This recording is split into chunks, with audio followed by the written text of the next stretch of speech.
Vamos lá para a palavra do Senhor nessa noite, para a sua vida? Na verdade, você já foi ministrado desde o início desse culto, através dos louvores, através da oração, da direção de Luciana. O Senhor já falou o teu coração.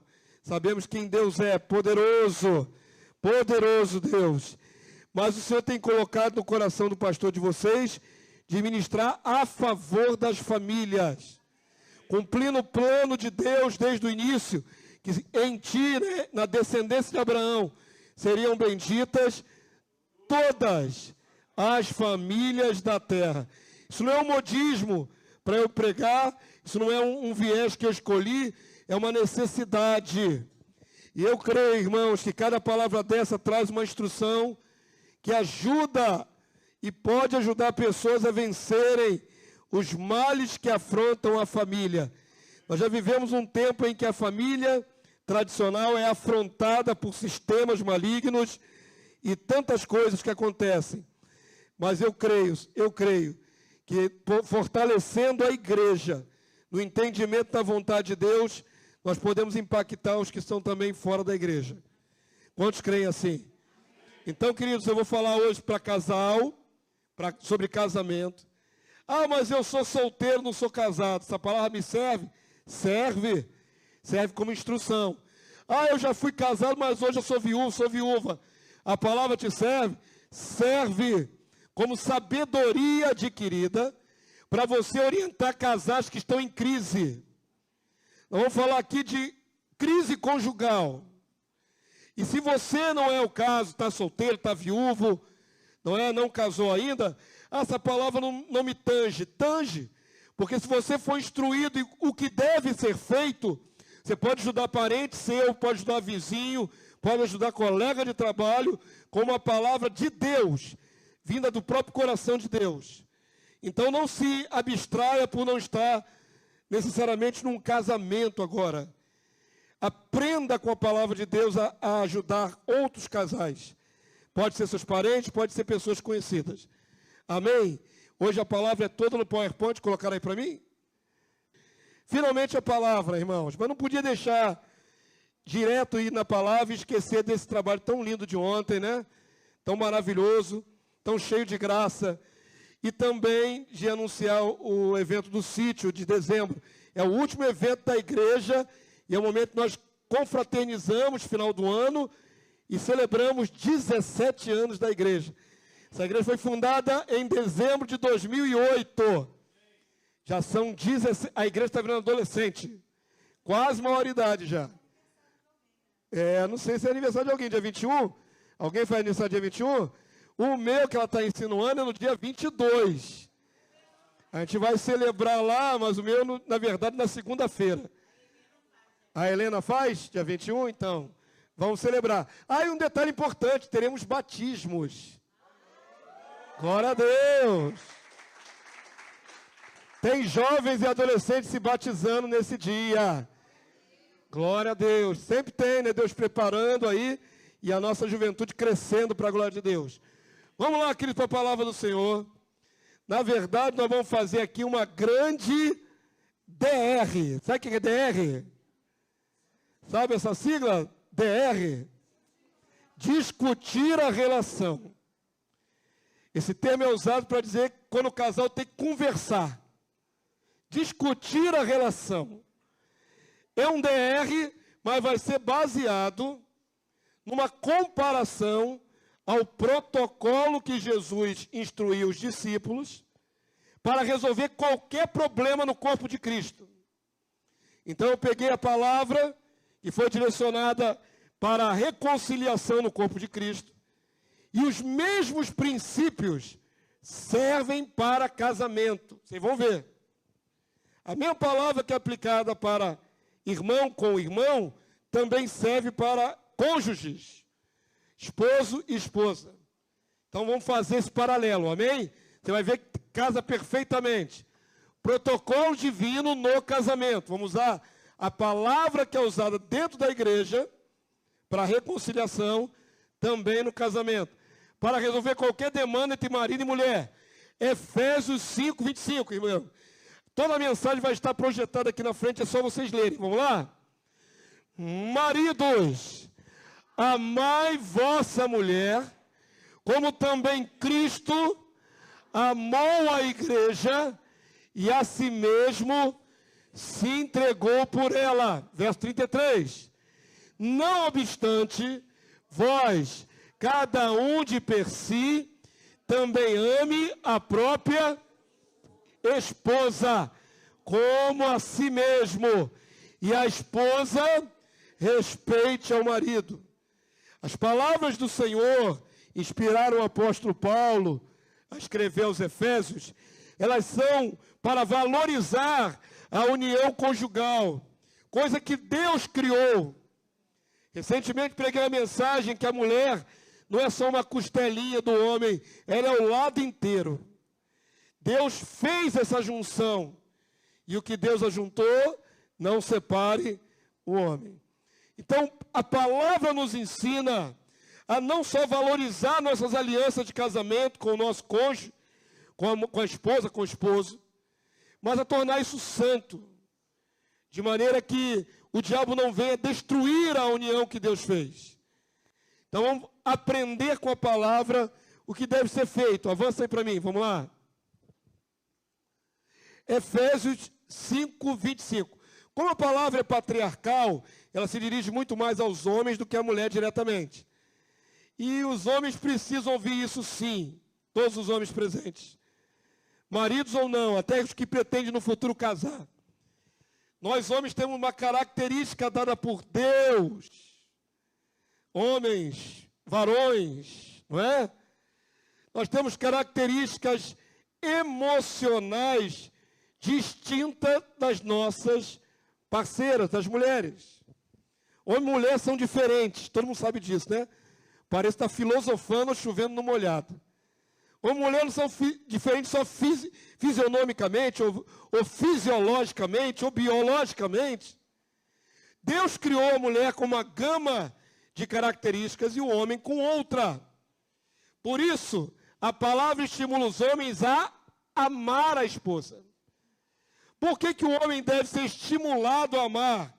Deveria ser algo natural, intrínseco. Acontece que homens têm dificuldade nessa área. Nós homens somos mais fechados emocionalmente, mais secos, normalmente mais independentes.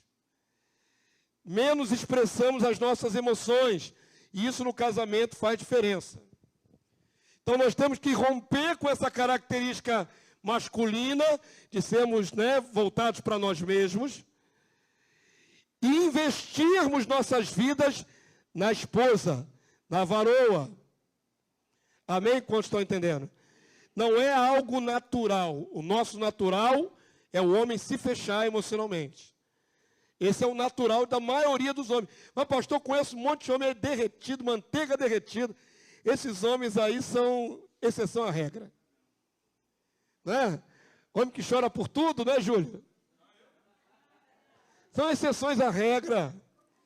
A maioria dos homens são durões. Durões de pedra. Não expressam emoções com facilidade, não se derretem, não se desmancham em lágrimas. A maioria, né? Mas isso é um estereótipo, mas acontece que realmente nós somos mais durões. Quantos aqui já viram o pastor chorando? Deixa eu ver. É raro, hein? Ah, levantou um dedinho ali, é raro, hein? Você já viu chorando? O Júlio já viu já. Quando ele se mexeu a perninha lá no hospital, né? Que eu pensei que a minha esposa nunca mais ia andar. Naquele dia eu levantei a mão no céu, no meio da rua, e comecei a chorar. Mas é raro, hein? Já tem 10 anos isso, Júlio. A última vez que você me viu chorar. Eu costumo dizer que eu tenho vias lacrimais secas. Eu sinto toda a gama de emoção, mas não desce uma lágrima aqui, irmãos. A sua é seca nada, varão. A sua é fonte a jorrar. Eu queria ser assim que nem ele. Um chorão. Mas eu não sou assim. Eu estou falando isso, queridos, porque nós homens, nessa característica mais durona, isso reflete no relacionamento conjugal. E temos que fazer um esforço, inclinar o nosso coração, o desejo de amar nossas mulheres. Investir nela a nossa afeição. Quantos estão entendendo? Não é sem esforço. Por isso a palavra nos estimula. Primeira questão. Maridos devem desenvolver afetividade, né? Maridos, amai vossa mulher. Sentimento, para entender a necessidade da esposa. Deus é tão sábio que Ele criou na sua lei um artigo da lei de Moisés falando no investimento emocional da mulher que o homem deve fazer. Olha que interessante. Deuteronômio 24:5, igreja, está bem grandão para todo mundo ler, vamos lá? Homem recém-casado não sairá à guerra, nem se lhe imporá qualquer encargo. Por 1 ano ficará livre em casa e promoverá o quê? Qual é o trabalho desse homem durante 1 ano? Felicidade, investir na varoa, na esposa. Quantos viram isso aqui interessante? Já tinha percebido isso na lei? Não é interessante?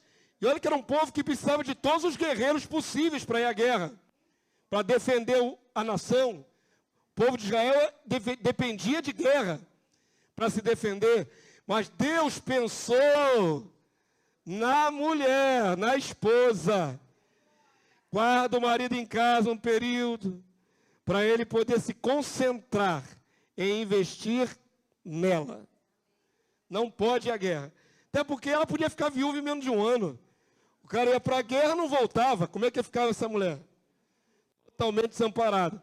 Mas é interessante a palavra aqui, promoverá, facultará, investirá na felicidade da mulher. Eu duvido que as varoas não gostaram desse versículo.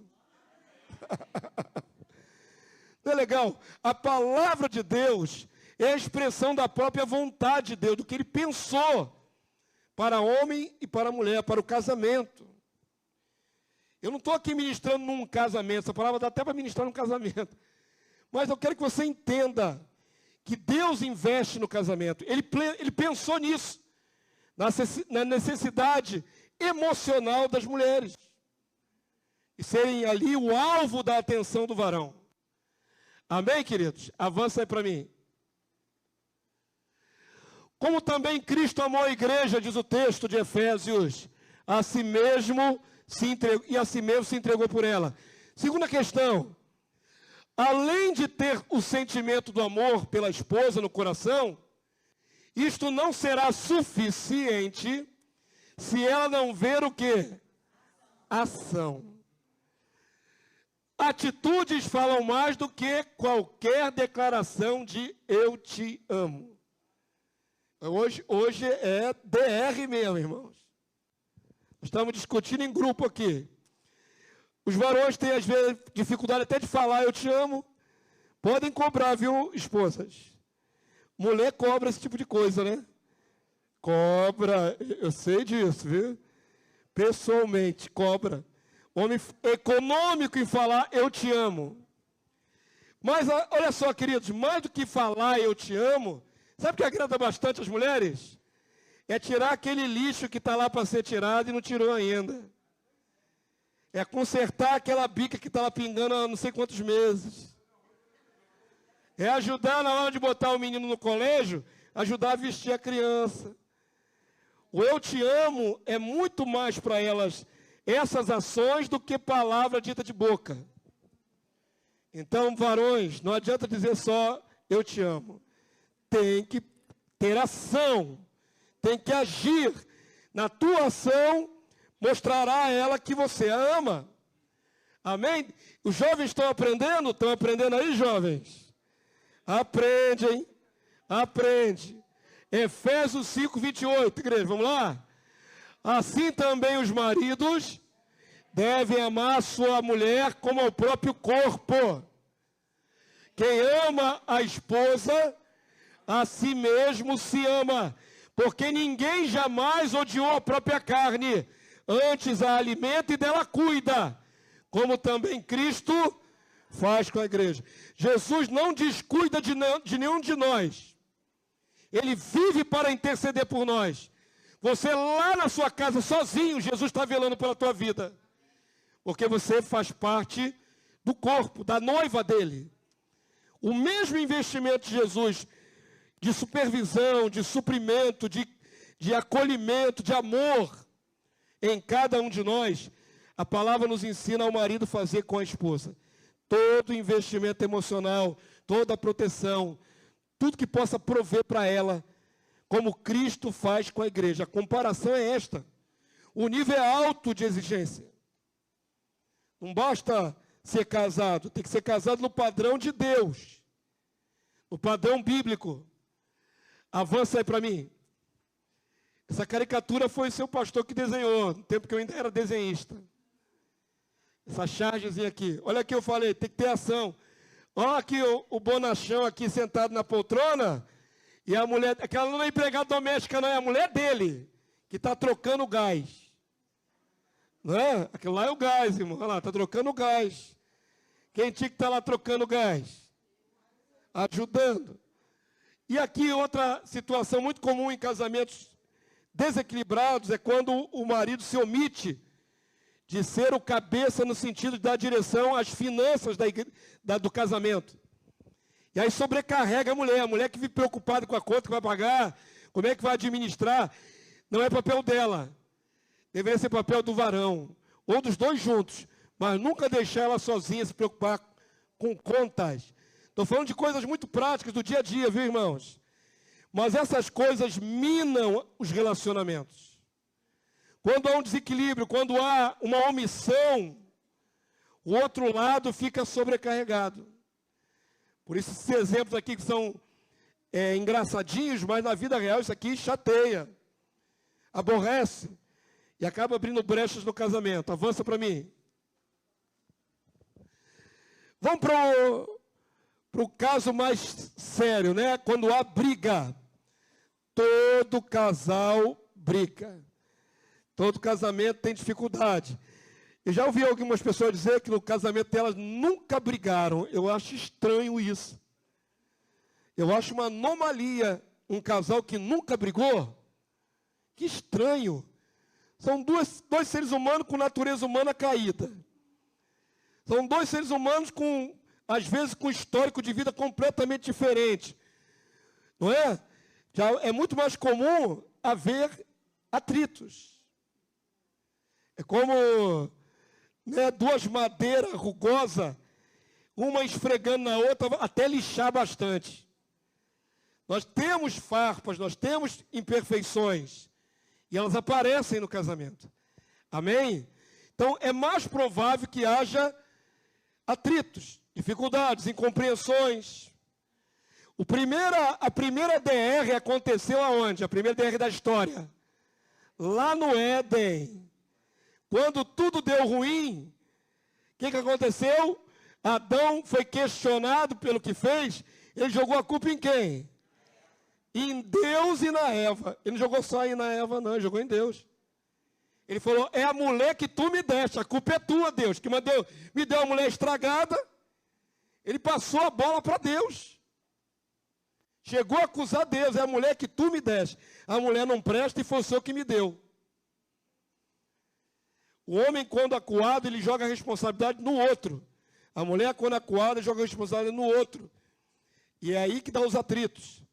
Então vamos lá, queridos, vamos aprender com a palavra de Deus. O protocolo divino de Jesus ensinou a igreja a resolver todos os problemas interpessoais dentro do corpo. Todos. Como eu gostaria, já ministrei essa palavra inúmeras vezes aqui nessa casa. Como eu gostaria que vocês absorvessem isso de uma vez por todas. Esse protocolo é para ser vivido. Jesus sabe que seres humanos diferentes, todos juntos, vai haver algum atrito. Mesmo no corpo de Cristo, mesmo na igreja, que se prega amor, que se prega compreensão, perdão. São seres humanos, sem querer. Um fala mais alto com o outro, sem querer. Um faz algo que o outro não gosta. Jesus ensinou como resolve isso. Como é que resolve problemas interpessoais dentro da igreja? Primeiro eu vou mostrar dentro da igreja. Depois eu vou fazer o paralelo no casamento. Quando houver briga, use o protocolo de Jesus. Protocolo divino. Mateus 18, 15. Vamos ler, igreja? Vamos aprender em nome de Jesus, sabedoria divina?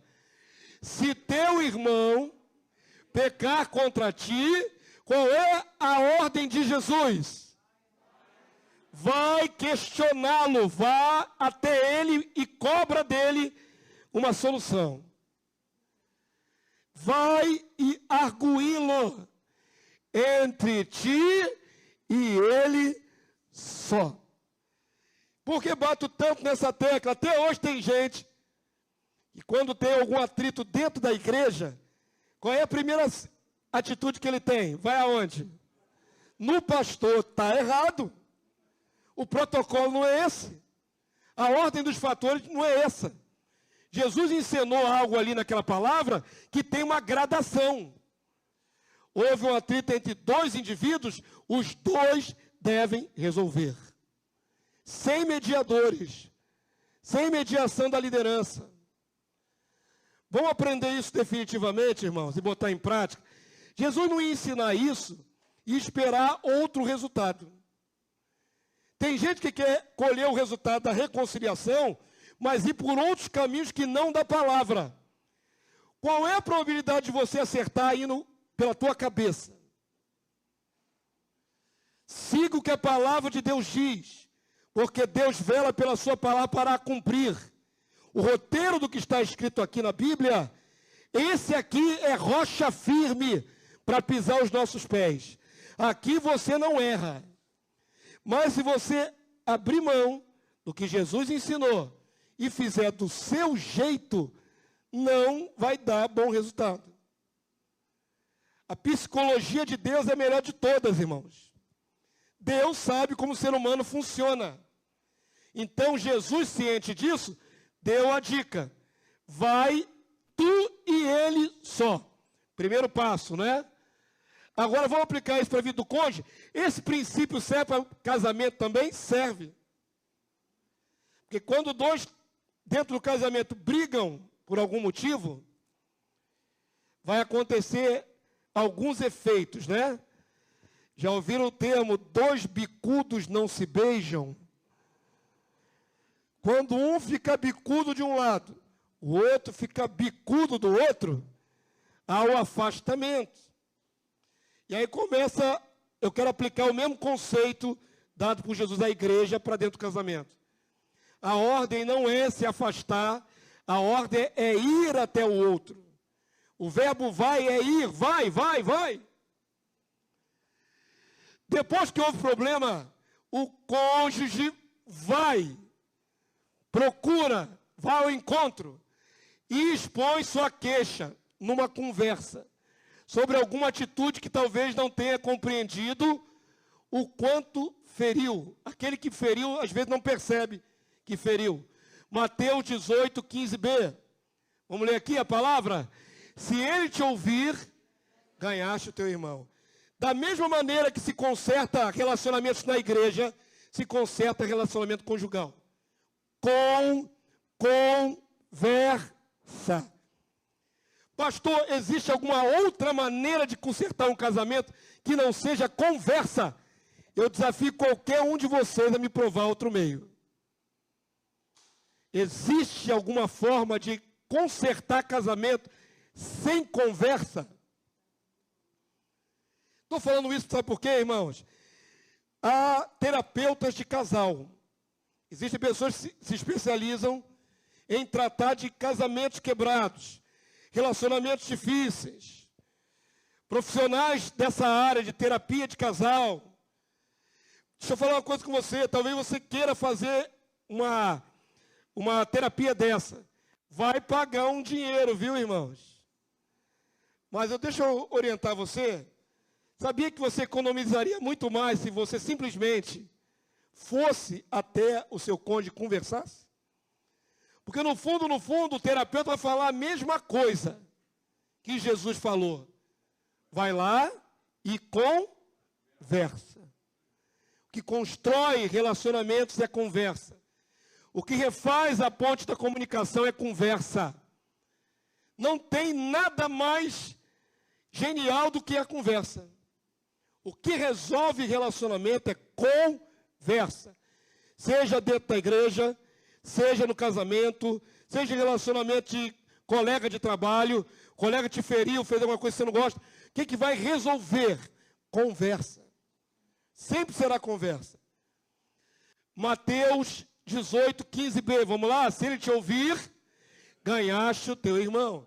É importante entender que ganhar o outro não é derrotá-lo. Tem gente que pensa assim, fulana me fez-se mal, né? Pode ser até esposa. Fulana, ela vai ver, eu vou vir com tudo para cima dela. Está errado. Você não deve procurar prevalecer sobre o cônjuge, você deve procurar a reconciliação, o equilíbrio, o resgate daquela relação harmoniosa. Ganhar de volta, reconciliar, esclarecido o mal-entendido, em havendo arrependimento, haverá o grande lucro do perdão e da manutenção da relação. Ganhar o outro não é vencê-lo, derrotá-lo ou humilhá-lo. Ganhar o outro é resgatar o amor. Quantos podem dizer amém? Estou sendo bastante didático. Aí, acontece um BO desse dentro da sua casa. Quero ver qual vai ser seu comportamento.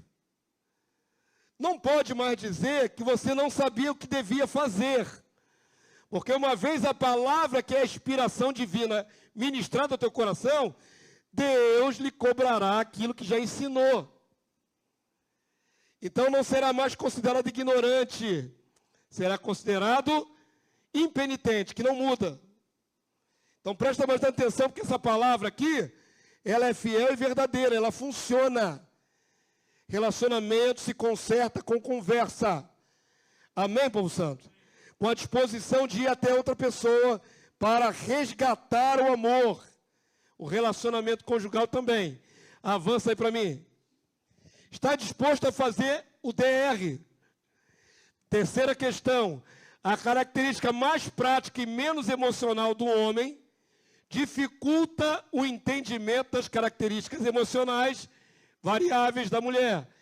Ela precisa falar e ser ouvida nas coisas cotidianas. Isso aqui é o maior desafio para os homens, é ouvir a esposa. A mulherada que está presente aqui, as irmãs, me perdoem, mas é científico. Mulheres falam mais do que homem. Minha esposa vai duvidar disso. Ela vai dizer que lá em casa sou eu que falo mais. Olha lá, está ela murmurando alguma coisa lá atrás. Lá na nossa casa está meio invertido isso. Eu falo mais, ela fala menos. Malenice é fora da curva. A maioria da humanidade, mulheres falam mais. E isso não é um defeito, nem demérito. É uma característica. Mulheres explicam melhor as coisas. Homens são mais sucintos, mais objetivos. Não é? Te dar um exemplo. Aconteceu um acidente ali fora. Não vai acontecer não estou profetizando não, irmão. Só para dar exemplo, tá? Um carro bateu no outro carro ali na fora. O homem vai dizer assim, houve um acidente. Só. Se não for um fofoqueiro, porque tem fora da curva nos homens também. Ele vai falar assim, houve um acidente. Só. Sem mais detalhe. Ele não vai falar quem estava no carro, ele não vai falar que cor que era os carros. Mas se uma mulher for descrever o mesmo acidente, aí vai ganhar mais detalhamento a narrativa. Houve um acidente, o carro era tal, a cor tal, um veio do lado tal, outro veio do outro lado tal. Por que é assim? Característica, não é defeito, não é demérito. Amém? Mulheres precisam falar. Homens são duros de falar e se fecham muito. Então as DRs às vezes são difíceis, né? A discussão dos problemas são difíceis no casamento. Muitos homens dificultam mais ainda para suas esposas. Existe o fato de homens se isolarem emocionalmente. Quem já viu a palestra do pastor Cláudio Duarte? Não é? Homem entra na caixa do nada. Isso é literal, irmãos. Existe um dispositivo de desligamento do homem que ele fica vários momentos, até horas, fazendo o quê? Nada. E se estiver fazendo alguma coisa, a mente dele não está naquela coisa. Se estiver consertando alguma coisa, lavando o carro, o que quer que ele esteja fazendo, na verdade está na caixa do nada. Porque o resto ele faz mecanicamente, mas a mente dele está num branco, uma tela em branco assim. Os homens têm esse dispositivo de se ocultarem nessa caixa do nada e abstrair os problemas. As mulheres precisam falar. O refúgio das mulheres são os homens. Eles deveriam estar prontos para ouvi-las, para ajudá-las na angústia da alma delas. Não estou falando coisas que eu não vivo com a minha esposa. Também sei que ela precisa me ouvir, falar comigo. O problema é quando é 3 horas da manhã, né, irmão? Aí que é o problema. Vamos discutir a relação, que hora olha para o relógio. Meu Deus. 3 horas da manhã que nós vamos discutir a relação? Não podia ser 10 horas da manhã? Nós vamos estar juntos? Ou antes, 8 horas da noite, 9, 1h30 da madrugada, 2 da madrugada, 3 da madrugada, o DR. Aí já é mais difícil para o homem, né? Já está mais cansado, a mente está desligando, está indo para a caixa do nada. É mais complexo. Mas as mulheres precisam falar e devem ser ouvidas. A palavra ensina isso aos varões. 1 Pedro 3, 7. Vamos ler? Todo mundo, não é só os homens não, as mulheres também, leiam comigo, vamos lá? Maridos, vós igualmente vivei a vida comum do lar, com discernimento, tendo consideração para com a vossa mulher como parte mais frágil. Tratai-a com dignidade, porque sois juntamente herdeiros da mesma graça de vida. No caso, quando é casado com um cristão, né? Marido com mulher cristã, irmã cristã com homem cristão, são herdeiros da mesma graça da vida eterna até. Então, qual é a orientação de Pedro para os casados? Homens, tenham discernimento, tenham capacidade de observar. As mulheres vão dar sinais de que precisam falar, que estão sobrecarregadas, que estão passando algum estresse emocional. Homens têm que ser sensíveis nesse momento. E é a parte mais difícil, por isso a palavra nos estimula a tratá-las com dignidade. Porque se não for assim, existe um prejuízo para os homens. Olha o que diz a palavra de Deus assim, ó, no finalzinho aqui, ó. Para que não se interrompam as vossas orações. Quantos dependem aqui da graça de Deus todos os dias? Agora vamos lá. Vamos aplicar o conceito bíblico.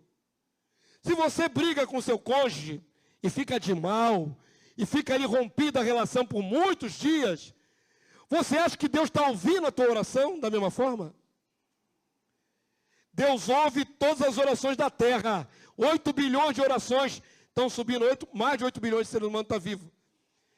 E muitos não estão orando a Deus, né? Então vamos diminuir essa conta aí para alguns bilhões que estão orando continuamente.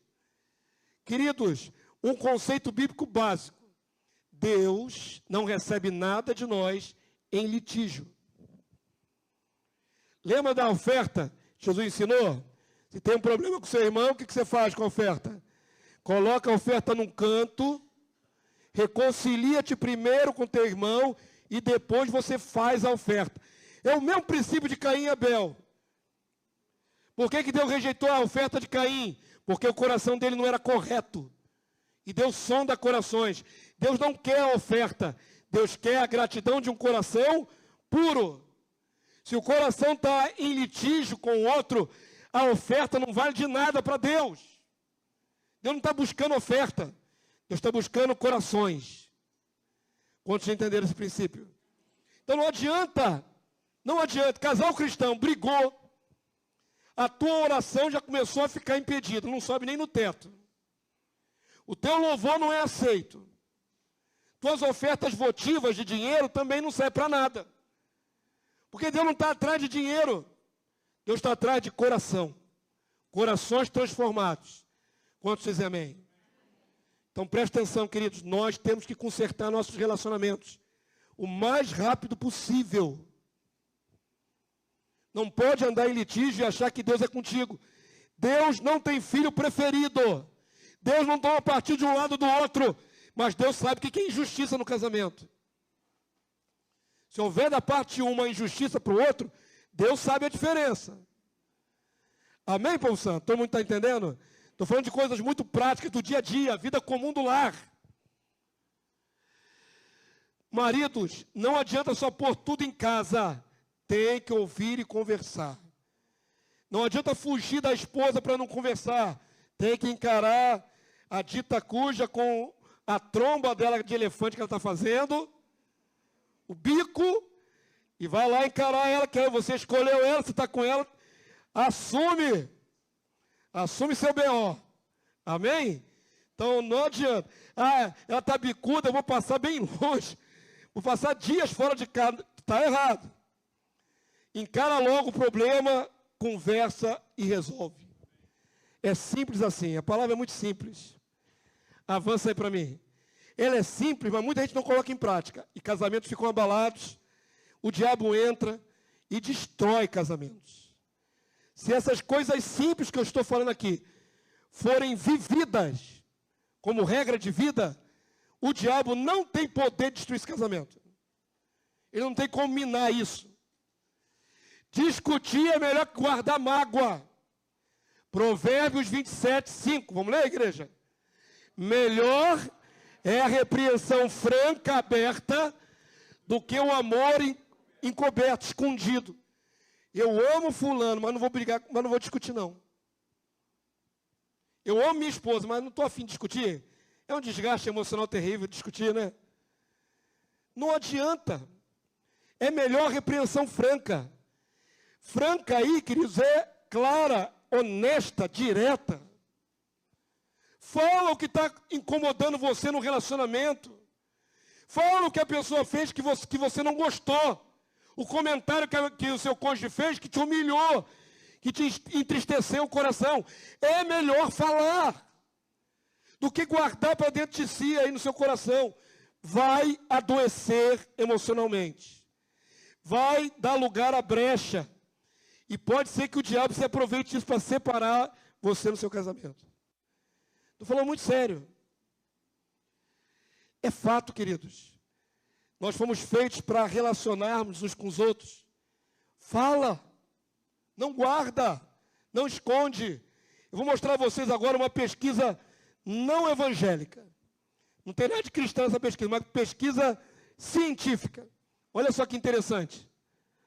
Tira aqui os infantis, né? Avança aí para mim, por favor. Avança mais um, depois você volta. Já falei isso aqui, ó. Eu guardei esse recorte aqui há muitos anos. Saiu no Globo, Jornal o Globo. Uma pesquisa científica, tá bom? Eu acabei de passar para vocês um conceito bíblico. Que você deve falar o que está te magoando, está te entristecendo com o outro. Para consertar. Isso é o conceito bíblico. Agora aqui nessa reportagem, que não tem nada de cristã, está dizendo o seguinte: discutir a relação traz longevidade. Estudo acompanhou 192 casais durante 17 anos. Esse estudioso tem muita paciência. O parceiro pode não só resolver problemas, como também garantir alguns anos a mais de vida, segundo o estudo preliminar da Escola de Saúde Pública do Departamento de Psicologia da Universidade de Michigan, nos Estados Unidos. A pesquisa foi publicada e aí mostrou o seguinte, que nos casamentos em que os parceiros guardam ressentimentos, há mais chance de morte prematura. Eles acompanharam esses 192 casais por 17 anos e fizeram uma estatística. E chegaram a algumas conclusões. Dividiram em 4 grupos. Os casais que não discutiam nada um com o outro, ficavam com raiva e se apartavam. Os casais que, quando brigavam, pelo menos um reclamava. E os outros casais que reclamavam sempre um com o outro. O que estava acontecendo? Discutiam. Qual viveu mais, qual viveu menos? Quem discutia, viveu mais. Quem guardou e se calou, morreu antes. E aqui não tem nada de espiritual. é absolutamente natural. Guardar sentimento de rancor, ressentimento, adoece e morre antes. Ó, pesquisa secular, 27% dos casais em que ambos reprimiram seus sentimentos, um dos seus membros morreu no período do estudo. Quase 30% morreu porque guardou os sentimentos. Porque não botou para fora, porque não discutiu. Eu vou dizer com todas as letras para você, e para quem ouvir essa mensagem. Discutir não é brigar. Se não houver violência, discutir é colocar para fora. Só que casais, na sua intimidade, às vezes gritam um com o outro. É natural. Um quer falar, o outro quer falar, e acabam elevando a voz. Mas é fundamental que discutam. Botar para fora o que está pensando, o que o outro fez, o que magoou, vai preservar a tua saúde física, emocional, e vai cumprir o princípio bíblico, que mandou você ir até o outro e conversar. Então, discutir não é errado. Discutir é saudável, é solução e traz satisfação para a alma. Depois que você põe para fora, outro põe para fora, às vezes aquilo que foi o ponto da discussão é esclarecido. Nós não somos oniscientes, irmãos. Nós não sabemos tudo que o outro pensa, que a esposa pensa, que o marido pensa. Às vezes há um mal entendido. Uma coisa que depois colocada na mesa, fica claro que foi um mal entendido, é resolvido e as almas são aliviadas. Compreenda isso em nome de Jesus. Parece muito simples essa mensagem de hoje, e ela é simples. Mas se posta em ação, salva a tua vida, salva o teu casamento. Quando estão acompanhando aqui o raciocínio? É fato, querido. Você quer pesquisa? Eu gosto de pesquisa assim, porque não tem nenhum viés religioso. É a pura observação do comportamento humano. Avança. Volta aqui aquele texto que eu pulei de propósito. Mais um agora. Aí, Lucas 17, 3-4. Tem gente que faz errado. Quando briga, diz assim, cortei relação. Isso acontece na igreja. Isso acontece nos casamentos. Acontece no meio secular, no seu trabalho. Quando alguém te faz alguma coisa que você não gosta, você corta relação. Cortar relação nunca vai ser a solução. Sem antes você tentar ir até o outro e conversar. Quando estão acompanhando aqui o raciocínio, é muito importante, queridos. Tem gente que acha assim, eu não vou conversar com fulano ou com a fulana para não dar o gostinho dela se arrepender. Você quer manter a pessoa presa no sentimento de discórdia? Eu não vou dar o gostinho. Isso é ignorância. A palavra de Deus não manda fazer assim. Engole o sapo, engole o tiranossauro, o King Kong e vai lá conversar. Que é o que resolve. Você deixar o outro de castigo um tempão, fica para lá, eu não quero saber, isso não é de Deus. O que é de Deus é tentar o mais rápido possível reconciliar. Isso é de Deus. Tanto mais se forem cristãos. Lucas 17, 3-4. Quanto é que eu devo perdoar? Quantas vezes eu devo perdoar? 70 vezes 7 por dia. Imagina uma pessoa errar contigo dezenas de vezes no mesmo dia. Não uma vez só não, hein? Várias vezes, no mesmo dia. Ainda assim, se houve arrependimento, você deve perdoar. Detalhe, se houve arrependimento. Não pode ser um ciclo vicioso de um só ferir, o outro ferir, e nunca se arrepender. Mas se ele se arrepende, você tem que liberar quantas vezes for necessário. A pessoa pediu perdão, aí você diz assim, também não te libero, está de castigo. Quando eu pensar em te liberar, está errado. Pediu quantas vezes for no dia, você tem que liberar. Palavras do Salvador da nossa vida. Quantos creem em Jesus aqui nesse lugar? Ele é teu Senhor? Ele que comanda seus passos, sua vida? Então as palavras são dele. Vamos ler? Lucas 17, 3-4. Vamos ler, igreja? Acautelai-vos. Acautelai significa o quê? Tenham cuidado. Tenham cuidado, prestem atenção. Acautelai-vos. Se teu irmão pecar contra ti, repreende-o. Se ele se arrepender, perdoa-lhe. É automático, imediato. É o melhor resultado que você podia buscar, é o perdão. Liberar o perdão para a pessoa. Você quer reconciliar? Você não quer ficar inimigo daquela pessoa? Se por 7 vezes no dia pecar contra ti, e 7 vezes vier ter contigo dizendo, estou arrependido, perdoa-lhe. Aí já é demais, pastor. Errou de manhã às 9 horas da manhã, errou meio-dia, errou às 3 da tarde comigo, de novo, aí errou de novo às 5 horas da tarde, depois errou de novo às 7 da noite. É muita coisa, exigiu muito de mim, tanto perdão no mesmo dia. Jesus estava fazendo de propósito uma hipérbole, um exagero, para dizer, não importa quantas vezes. Nós erramos uns com os outros.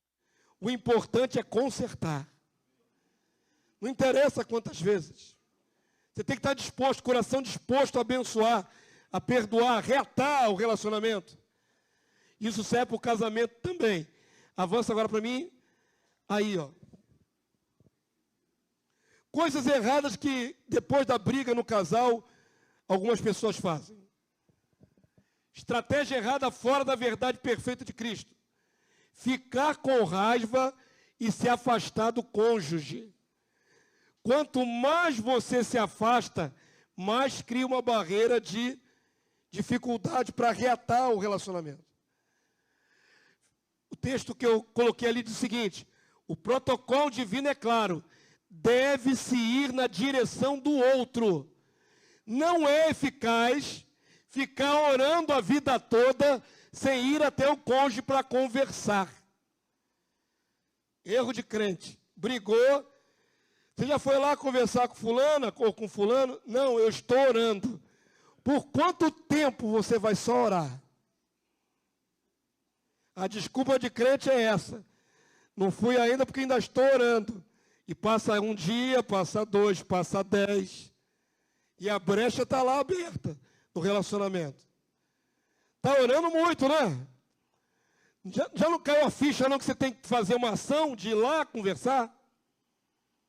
Está orando por quanto tempo? 40 dias e 40 noites? Vai logo. Tempo não é fator a favor de consertar relacionamento. É o próximo ponto agora, aqui, ó. Avança aí para mim. Estratégia errada. Deixar o tempo passar para curar a ferida. Errado.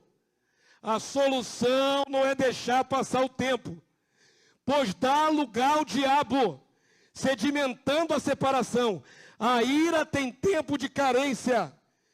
Deus que nos fez sabe que nós somos às vezes muito irados, iracundos, fáceis de explodir, uns mais, outros menos. Personalidades diferentes. Mas nós todos podemos nos irar, podemos nos indignar, podemos nos ofender por alguma coisa. E expressar isso com uma explosão emocional, com um grito, com uma discussão. Agora deixa eu falar uma coisa com você. O mesmo Deus que fez o nosso ser cheio de gamas de emoções, é o mesmo Deus que diz, essa tua emoção tem tempo de carência. Não é possível, da parte de Deus, não é admissível que você deixe extravasar a sua ira por muito tempo. Porque muito tempo não vai ajudar. Pelo contrário, vai afastar mais. Quantos estão entendendo? A ira, a raiva, aquele momento emocional de discórdia, tem que baixar a pressão. Chegou no máximo, explodiu igual panela de pressão, agora vai baixando, ó. Vai baixando. Está na hora de você baixar esse nível. Porque Deus assim instrui. Efésios 4, 26. Tudo o texto que você já conhece. Só precisa botar em prática. Leia comigo aqui, irmãos. Irai-vos. Isso aqui é um imperativo, sabia? Está dizendo para você, pode se irar. Claro que pode, nós somos seres humanos, nós nos iramos. Nós temos emoções. Não é? Irai-vos. Vocês podem se irar, mas não podem continuar pecando. Irai-vos e não pequeis. Parece contraditório. Se irou, já não pecou? Não, Deus sabe que tem hora que o negócio vem à tona. Mas agora, o que você vai fazer depois de expressar sua ira? Sabe o que Deus espera aqui, ó? O que está escrito aqui, ó? Não se ponha o sol sobre a vossa ira. Que significa, tem um tempo limitado para essa ira acabar. Não pode virar para o dia seguinte. Não se põe o sol, é que não pode virar um período de um dia. Se estourou agora, abaixa essa pressão, diminui essa ira, porque não pode virar para o dia seguinte. Como estão entendendo? Coisas tão simples, queridos. Estão falando de casamentos. Muitos casamentos se destroem por esses fatores todos que eu mostrei aqui. Falta de perdão, falta de comunicação, o abismo da comunicação. Quando um casal briga e não se comunica mais, cada um se entrincheira de um lado, uma trincheira é cavada de um lado, outra trincheira é cavada do outro, e no meio um abismo. Tem que sair desse quadro. E a ação, no caso dos cristãos, parte de nós. Você tem que querer sair desse quadro. Tem que querer a reconciliação. Tem que querer o conserto da relação. Nós carregamos aqui na terra o nome e o espírito do Deus lá do céu. Nós carregamos, não é o nosso nome somente. Se eu brigar com Lenice, não é só a minha dignidade de homem, Damásio, que está em jogo. Está em jogo o nome que eu carrego sobre mim. E o nome que eu carrego sobre mim é Cristo. Eu carrego o nome de Jesus Cristo sobre mim. Damásio pode ser qualquer nota.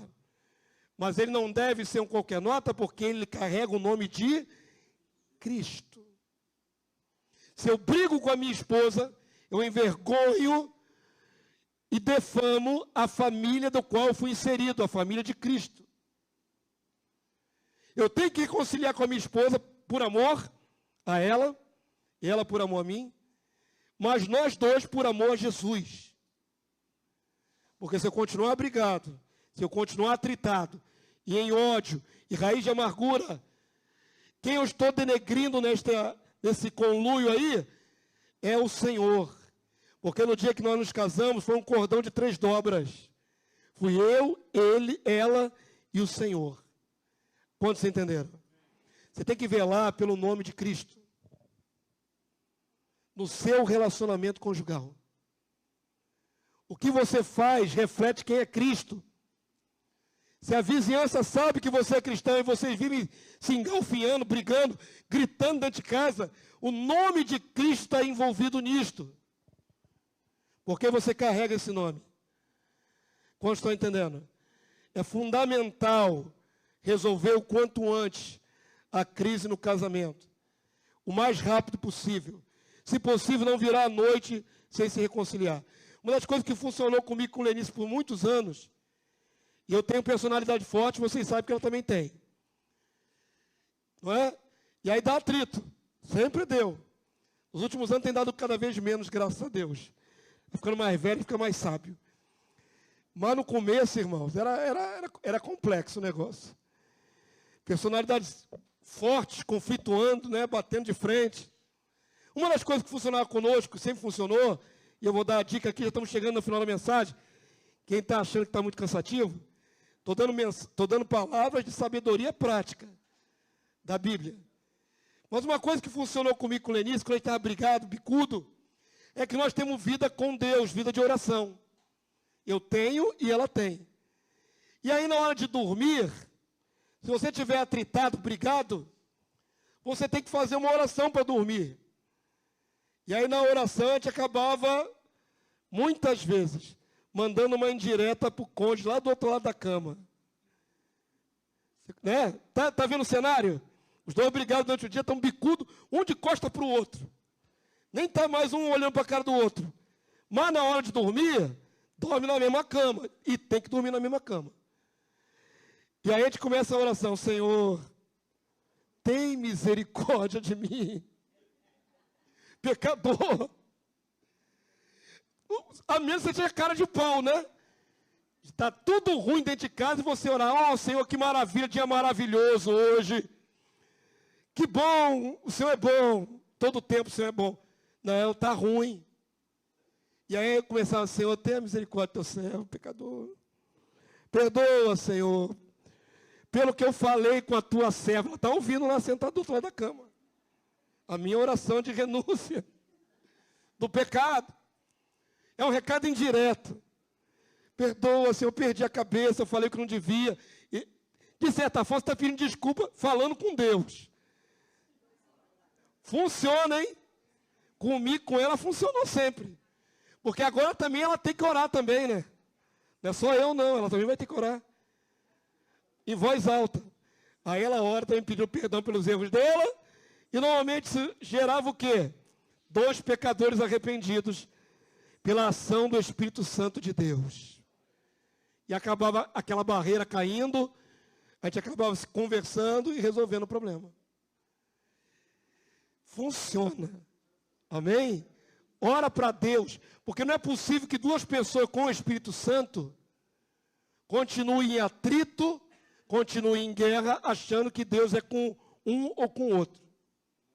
Não é possível. Isso não é possível. Deus não muda as regras do jogo. Ele não aceita nada em litígio. Desde o Éden. Amém? Quantos entenderam? Conserta. Conserta rápido. Conserta antes de chegar à noite, ter constantemente de orar pedindo perdão. Conserta. Em nome de Jesus. Avança aí para mim. Quando é necessário um mediador no protocolo divino para a igreja, às vezes é necessário um mediador. Lembram-se? Se teu irmão pecar contra ti, o que faz? Corta a relação com ele. Vai procurar apoio com outros irmãos, falar mal daquele irmão. Não. O que você faz? Vai até ele. Se a conversa deu certo, o que acontece?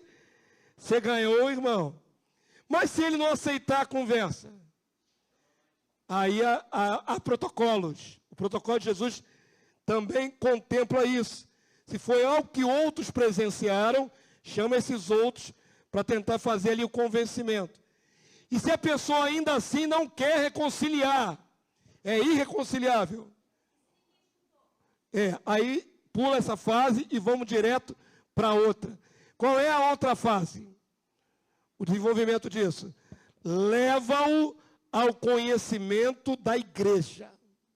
Foi isso que Jesus ensinou. Se um briga com o outro aqui dentro da igreja, do corpo do Cristo, é bom que resolva logo. Mas se não resolver, vai ter mediação da igreja. Quantos entenderam? Vamos julgar. Vamos julgar quem está com a razão, quem está errado, quem vai pedir o perdão. E se a pessoa não quiser ouvir a igreja, na figura da sua liderança, considera-o como gentio publicano, não é convertido. Quantos entenderam? É simples assim, irmãos. Então há momentos em que os 2 envolvidos, os 2 interlocutores não conseguem resolver. Pode necessitar de um mediador.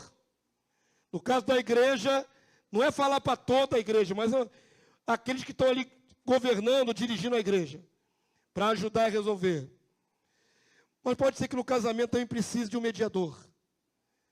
Aí você leva o caso a quem possa ajudar. Paulo fala isso de maneira muito singela aqui, ó. 1 Coríntios 6,5. Vamos ler, queridos? Para a vergonha, vou-lo digo, não há porventura, nem ao menos um sábio entre vós, um mediador sábio, alguém de sabedoria no meio de vós, que possa julgar no meio da irmandade. Será que quando você está numa situação difícil, que não consegue resolver, Não tem um homem de Deus, uma mulher de Deus espiritual que possa lhe ajudar? Como estão entendendo? Tem hora que precisa. E aí vem o gabinete. Vem o gabinete pastoral. Vem ele, vem ela. Pastor, nos ajuda aqui porque está difícil a gente se entender. E o pastor pode ajudar. Amém? Se não for o pastor, vai pagar a terapia de casal. Vai sair do bolso. Sabe o que o pastor vai dizer? Conversem. Sabe o que o terapeuta vai dizer? Conversem. Você vai pagar à toa. Porque é a mesma coisa. O resultado é só um. O protocolo é só um. A maneira de consertar é só uma. Conversem. Mesmo com a mediação. Eu já fiz algumas mediações de casamentos complicados. Quando os gritos estão muito altos, ouve isso, por favor. Eu aprendi com Jaime Kemp. Jaime Kemp é um escritor cristão batista, especializado em relacionamento conjugal. Então não é ideia do pastor Damásio. Eu aprendi com um homem que era terapeuta de casal na igreja batista. Às vezes, os gritos estão tão intensos, a fúria está tão grande, que não há uma facilidade de comunicação. Pode ocasionar até violência. E aí, naquela época, Jaime Kemp ensinava, não está conseguindo nem falar com o cônjuge, escreve uma carta. Expressa tudo que você quer falar numa carta. Pelo menos a carta não grita. Não é? A carta é lida. Evitava o confronto verbal. Hoje faria diferente. Hoje manda um zap. Mas você tem que se expressar o que você está pensando da pessoa. Continua tendo que se expressar. Amém? Já também direcionei alguns casais que estão assim muito atritados. O diálogo está muito gritado. Vai para um shopping. Senta na praça de alimentação e faz a DR ali. Sabe por quê? Ali tu vai se conter. Eu duvido que você vai fazer barraco no meio do shopping. Eu duvido. Lá por causa dos outros, você vai se conter mais. Vai falar um pouco mais baixo. Vai lá na praça de alimentação e começa a fazer DR. Quero ver se você vai gritar e chamar a atenção para você. No instantinho tu baixa o volume. São estratégias, né? Então, irmãos, se precisar de um interventor, de um mediador, de um orientador, não tenha vergonha. É melhor do que a situação continuar em guerra. Amém? Tem que ter alguém sábio no meio da comunidade dos santos para você apelar. Avança aí para mim. Vamos finalizar essa mensagem. Até maridos não crentes podem ser ganhos com a sabedoria. 1 Pedro capítulo 3, verso 1. Vamos lá, queridos. Mulheres, agora é para as mulheres. Sede vós igualmente submissas ao seu próprio marido, para que se ele ainda não obedece à palavra, então não é ainda nascido de novo, seja ganho, sem palavra alguma, por meio do procedimento da sua esposa. Eu acho interessante que a palavra de Deus coloca uma carga bem pesada nas costas das mulheres. Você já viu lá no livro de Provérbios, que diz assim, a mulher sábia edifica sua casa. Não diz o homem sábio. Coloca essa responsabilidade no lado das mulheres. Mulheres, se forem sábias, guiadas pelo Espírito, elas conseguem tudo que elas querem. Na maioria das vezes. Porque a mulher sábia vai saber como abordar a situação, vai saber como contornar a situação. A palavra impõe à mulher, então, não é? O encargo da sabedoria. E a palavra diz, e a tola com as suas próprias mãos a destrói. Olha que responsabilidade para as irmãs. Com sabedoria você conserta tudo. Sem sabedoria você acaba destruindo tudo. Jogou na conta delas. Aos homens é incentivado a amar. Às mulheres também. Mas principalmente respeitar os maridos. Sabe por quê, irmãos? Faz parte do que Deus estabeleceu. Deus estabeleceu uma hierarquia. A mulher é a glória do marido, do varão. O varão é a glória de Cristo. Cristo é a glória de Deus. Deus, Cristo, o varão, a esposa. Essa hierarquia é o que está na Bíblia. E nenhuma filosofia moderna pode mudar isso. Já que o marido é o cabeça do relacionamento, se ele se vê afrontado na sua autoridade, ele vai surtar. Toda mulher que confronta marido, que desrespeita marido, que diminui marido, comete um grande erro. Porque se agisse com sabedoria, contornaria a situação.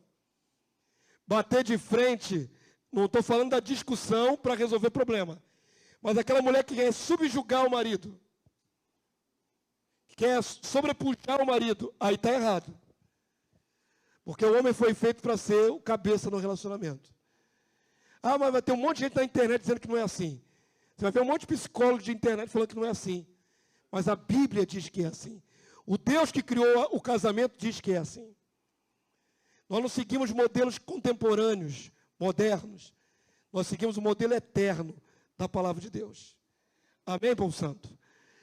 Então as mulheres podem ser, com o seu procedimento, ganhadoras dos maridos não crentes, sem pregar, só mostrando comportamento santo. O comportamento santo delas fala muito. E santifica seu lar.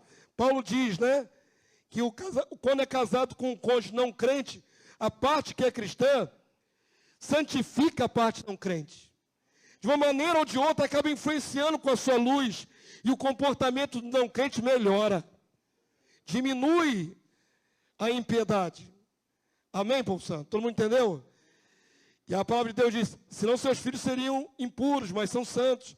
Porque aquele que brilha na casa, um dos cônjuges, ele acaba iluminando toda a casa. Com o seu comportamento, com seus exemplos. É o que a palavra de Deus nos ensina. Para terminar, irmãos, 1 Pedro capítulo 4, verso 8. Você pode até não estar entendendo, vem para um culto de domingo para adorar a Deus e acabou participando de uma palestra sobre casamento. Querido, quem dera que você entendesse o quão importante, quão vital é o seu casamento estar saudável. Quem dera que os casamentos nas igrejas durassem mais, que fossem diferentes do mundo. Não haveria tanta separação no meio evangélico. Mas a estatística prova, o IBGE, o Instituto Brasileiro de Pesquisa, né, comprova que o número relativo de separações no meio evangélico é igual ao que não é evangélico. Não é menor, deveria ser menor proporcionalmente. Somos menos também em número evangélico, mas comparativamente é igual. Significa que aquele que conhece a Deus separa tantos por cento, e aquele que não conhece a Deus separa tantos por cento, e os que conhecem a Deus separam a mesma porcentagem. Tem alguma coisa aí que não fecha na minha cabeça nessa porcentagem. Porque o que não conhece a Deus está na carne, vive os princípios do mundo caído. Mas o que conhece a Deus está no Espírito, vive os princípios divinos de Deus. Como é que o resultado é igual? Tem alguma coisa errada, a conta não fecha. No meio cristão deveria ser menos. Acontecem separações, acontecem traições que quebram a aliança. Mas deveria ser muito menos. Porque os casamentos deveriam ser a coisa mais importante a ser preservada no meio evangélico, no meio cristão. Casamentos são a base. O Senhor quer salvar famílias. Quando um casal se separa, não é só o casal, vai os filhos junto na tragédia. A tragédia alcança os pequeninos, destrói a autoestima deles. Eu nem falei sobre as crianças nessa palestra. Entenda isso em nome de Jesus. Não é em vão você ouvir essa palavra. Se o seu casamento está sólido, firme, e está vivendo de uma maneira muito saudável, glórias a Deus. Se você já está só, já é viúva, glória a Deus.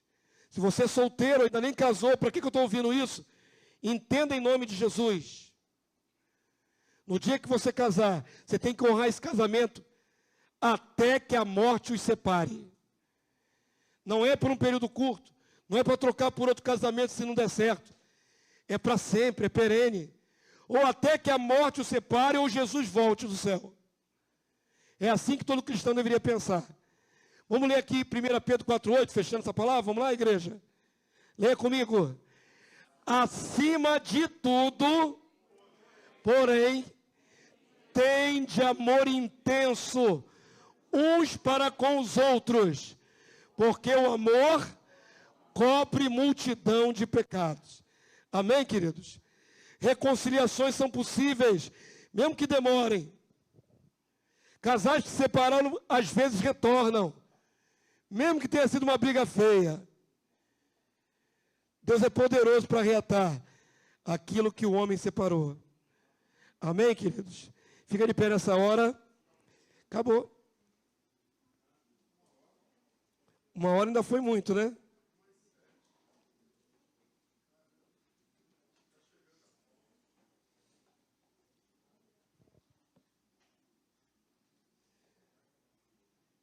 Eu agradeço a Deus a oportunidade de palestrar para vocês sobre esse assunto. Porque quando ela entra no seu coração, irmãos, na hora que você tiver que botar em prática, o Espírito de Deus vos fará lembrar. É o que Jesus disse, o Espírito de Deus vos fará lembrar. Não fique em sofrimento contínuo no seu casamento. Coloque em prática o que a palavra de Deus diz. Deus vai te lembrar dessa palestra. Deus vai lembrar, mesmo que leve daqui a alguns anos para acontecer algum problema. Coloque em prática. Vai salvar o seu relacionamento conjugal. Vai salvar a sua família. E eu tenho falado aqui, eu vou bater nessa tecla. Para mim, que compreendo da palavra de Deus e compreendo de Deus. Casamento é probatório. Uma injustiça feita num casamento impede alguém de entrar no reino de Deus. Isso é fato para mim, fato inequívoco.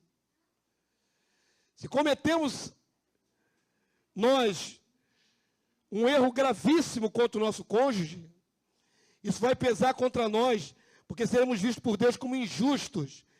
E uma das qualidades de pessoas que não entram na herança do reino são os injustos. Os injustos não herdarão o reino de Deus. E podemos ser injustos na relação conjugal. Isso é fato. Vocês sabiam que existe, para finalizar, uma estatística de muita separação de idoso? Sabia que idoso separa depois de 40 anos de casado? Depois de 50 anos de casado? Você pensa, não, idoso não quer mais saber de separação depois de tanto tempo. Idoso separa com 50 anos de casado, irmão. 40 anos de casado. A mágoa continua mesmo na faixa de idade mais avançada. Então é profilaxia o que eu estou dando a vocês aqui. É antídoto para o mal dos casamentos derrotados. Amém? Quando houver necessidade de consertar, conserta rápido. Fica muito tempo brigado com o seu cônjuge, não. Em nome de Jesus. Amém? Quero chamar a equipe de louvor aqui à frente. Nós vamos cantar um cântico. E depois nós vamos abençoar os casais aqui presentes.